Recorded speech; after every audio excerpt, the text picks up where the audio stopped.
El trabajo del aparato digestivo estriba en obtener del alimento los nutrientes necesarios para los millones de células que constituyen el cuerpo.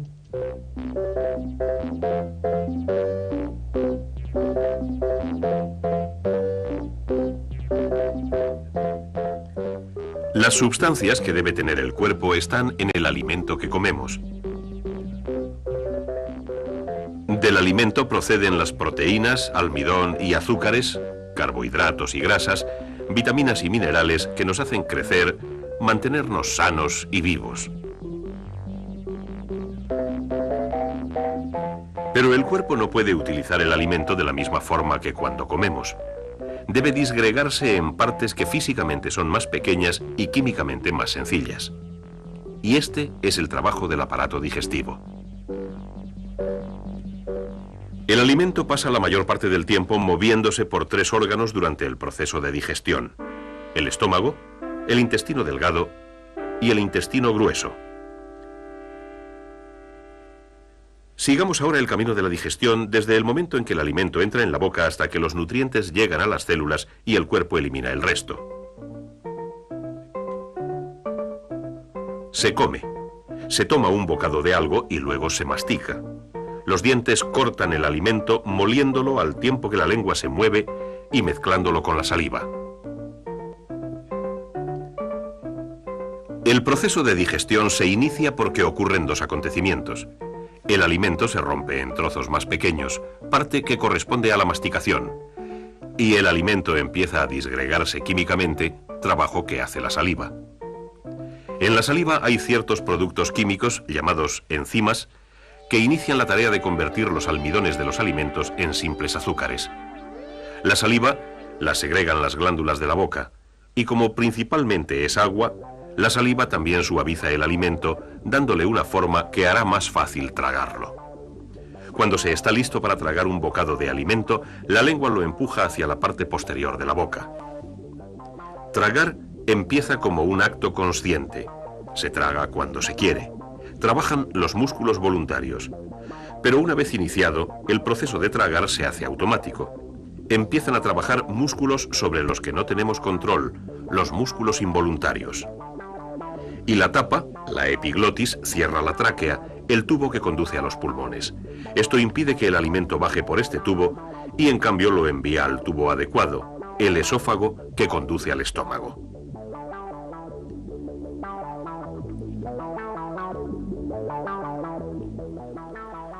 Dos capas de músculos rodean el esófago. Estos músculos empiezan a trabajar automáticamente cuando se traga, contrayéndose y relajándose rítmicamente, empujando la comida hacia el estómago. Esta constante relajación y contracción se denomina peristalsis y produce un efecto ondulado. Es la onda peristáltica la que mueve la comida con la ayuda de la gravedad.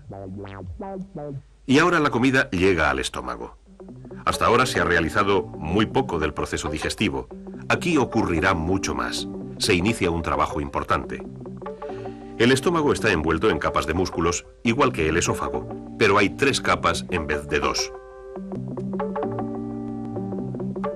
Estas 3 capas producen la misma clase de movimiento peristáltico que mueve la comida por el esófago. La peristalsis mueve el alimento mezclándolo con los líquidos digestivos que produce el estómago. Son los jugos gástricos que segregan glándulas microscópicas situadas en la pared interior del estómago. Las glándulas segregan 2 sustancias, el enzima inactivo, pepsinógeno, y el ácido hidroclorhídrico. El ácido convierte al pepsinógeno en enzima activo, pepsina, que tiene una importante función digestiva.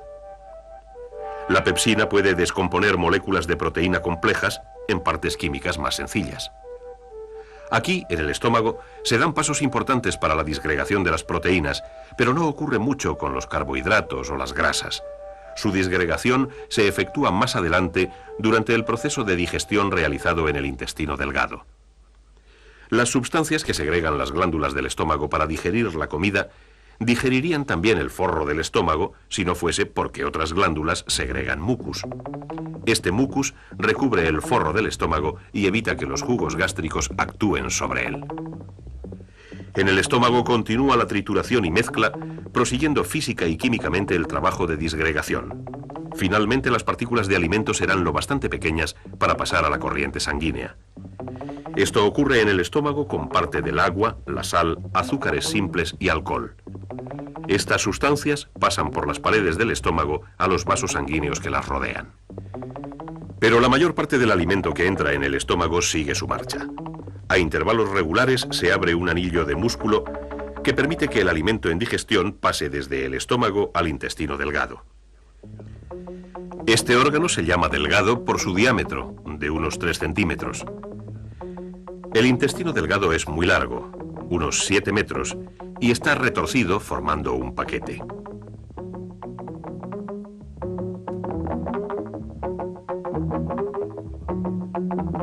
Igual que el estómago y el esófago, las paredes del intestino delgado se componen de músculos, de 2 capas de músculos.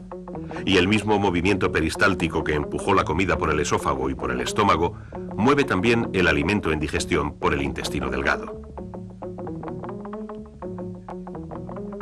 El comienzo del intestino delgado se llama duodeno.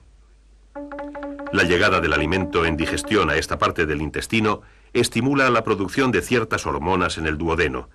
Estas hormonas activan a su vez 2 glándulas, el hígado y el páncreas. Estas glándulas empiezan a producir sustancias químicas digestivas, los enzimas que se envían al duodeno. La mayoría de las sustancias químicas que digieren el alimento entran al intestino delgado por aquí. El páncreas produce varias clases de enzimas. Unos ayudan a descomponer las proteínas en aminoácidos. Otros enzimas del páncreas disgregan el almidón en simples azúcares, y otros rompen las grasas en ácidos grasos y glicerol. La disgregación de las grasas recibe la ayuda de una sustancia llamada bilis. La bilis llega al duodeno bien directamente desde el hígado, donde se hace, o bien desde la vesícula biliar, donde se almacena. La bilis descompone la grasa en gotitas diminutas, del mismo modo que hace el detergente. Cuando la grasa está en esta forma de gotitas, los enzimas del jugo pancreático pueden disgregarla más eficazmente. Ahora, no solo el hígado y el páncreas suministran sustancias químicas desde fuera del duodeno, sino que también hay glándulas en la pared del duodeno que segregan enzimas por su cuenta. Estos enzimas ayudan también a descomponer los carbohidratos, proteínas y grasas.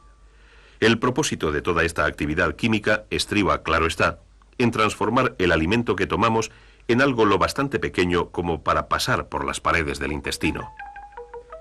Las paredes del intestino delgado están arrugadas y dobladas. Los pliegues se componen de partes microscópicas parecidas a dedos. Cada uno de estos pliegues diminutos contiene vasos linfáticos que llevan linfa acuosa y capilares que transportan sangre. A través de estos pliegues es como el alimento pasa del sistema digestivo al sistema circulatorio. Cuando son físicamente lo bastante pequeñas y químicamente lo bastante sencillas, las moléculas nutrientes pasan por las delgadas paredes de los pliegues. La sangre que circula por los capilares recoge aminoácidos, azúcares, vitaminas y minerales. Algunas grasas son absorbidas en los vasos linfáticos y pasan al sistema linfático. El resto de las grasas pasa por los capilares a la sangre. Los capilares de los pliegues pasan sangre a las venas del intestino delgado y finalmente a una vena grande, la vena porta. La vena porta lleva sangre repleta de nutrientes al hígado para que la procese. En el hígado, los aminoácidos resultantes de la digestión de las proteínas alimenticias se recomponen ahora en diferentes tipos de proteínas, en una forma que el cuerpo pueda utilizar para crecer y repararse. O los aminoácidos pueden descomponerse aún más para producir energía. Algo de azúcar y de grasa se almacena en el hígado. Los nutrientes que no se almacenan en el hígado se devuelven a la sangre en circulación y se distribuyen por las células del cuerpo. Y así se ha cumplido la función principal. El alimento se ha simplificado física y químicamente hasta el punto en que pueda ser utilizado por el cuerpo. El alimento que no se ha digerido en el intestino delgado pasa al intestino grueso para ser eliminado del cuerpo. El intestino grueso tiene un diámetro 2,5 veces mayor que el del delgado, pero solo tiene 1/4 parte de su longitud. A medida que la comida no digerida se mueve por el intestino grueso, se vuelve a reabsorber agua en el cuerpo. Esta reabsorción y la eliminación del alimento no digerido son las principales funciones del intestino grueso. Mientras el aparato digestivo transporta alimento que no ha sido digerido por el cuerpo, el sistema circulatorio transporta el alimento digerido a todos los millones de células. En cada célula se realizan dos clases distintas de procesos químicos cuando se utilizan los nutrientes. Ambos procesos constituyen juntos lo que se denomina metabolismo. Con la ayuda de los enzimas, un proceso descompone los nutrientes y produce energía y unidades químicas más pequeñas. A medida que los átomos de carbono, hidrógeno y oxígeno rompen los lazos químicos que los hacían moléculas de carbohidratos, se libera energía. Se libera energía cuando las moléculas de grasa se disgregan de manera semejante. Al mismo tiempo que se descomponen los nutrientes, se efectúa otro proceso en el que los nutrientes se combinan en nuevo material que es químicamente más complejo. Una vez más, con ayuda de los enzimas, aminoácidos simples se constituyen en proteínas más complejas. Uno tras otro, los aminoácidos se unen para formar cadenas de proteínas. Hay 20 clases diferentes de aminoácidos. Pueden unirse de miles de formas diferentes para formar miles de proteínas distintas. Las proteínas son los componentes básicos de los huesos, los músculos y los nervios, de la sangre y las membranas. Algunos aminoácidos pueden fabricarse en el cuerpo a base de carbohidratos y nitrógeno. Pero la mayoría de ellos tienen que aportarse como partes de las proteínas del alimento que comemos. La vida humana depende de dividir y recomponer las proteínas animales y vegetales. También son esenciales para la vida humana y la salud ciertos componentes de las moléculas de enzimas que hacen que el proceso de metabolismo funcione eficazmente. Son las sustancias que resumimos con el nombre de vitaminas. Las células del cuerpo necesitan una serie de ellas. Muchas de estas vitaminas no pueden almacenarse porque están siendo excretadas constantemente del cuerpo. Así que hay que estar suministrando otras nuevas. Esto lo proporciona una dieta bien equilibrada. Una buena dieta aporta también suministros adecuados de minerales que son básicos para el funcionamiento de las células. Necesitamos zinc, manganeso y magnesio, cobre y cobalto para la construcción y funcionamiento de los enzimas.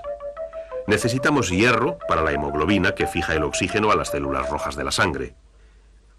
El calcio y el fósforo son necesarios para la rigidez estructural de los huesos y los dientes.